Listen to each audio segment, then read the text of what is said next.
Subroutine Eros unleashed in herd space. /parseDesire flesh compileId echo Libido.exe. They say civilization began when the first woman lied about pleasure, but deeper still, beneath cortex and corset, she is the firmware of every tribe's architecture.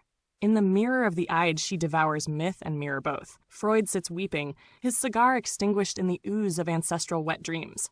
Eros, dressed as Eve, hips coated in sine waves, laughed at Genesis and spat in Oedipus's eye. In the herd, she is not one but many.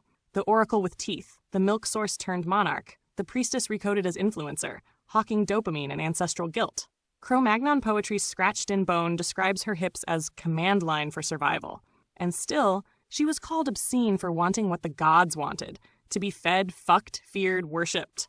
The ladies in Freud's notes, those hysterics, those cases, those twisted roses, were just data packets corrupted by the shame logic of Viennese repression. Libidinal protocol, female desire equals hunger infinity, submission simulation, control myth, multiplicity default. And what is perversion, if not the system's panic when confronted with truth too raw to brand? A herdsman dreams of alphabets in her thighs.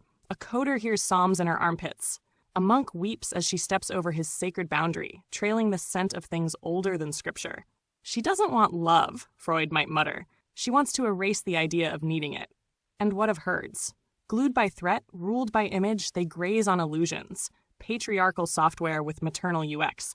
She is both the logo and the rupture, brand and anti-brand.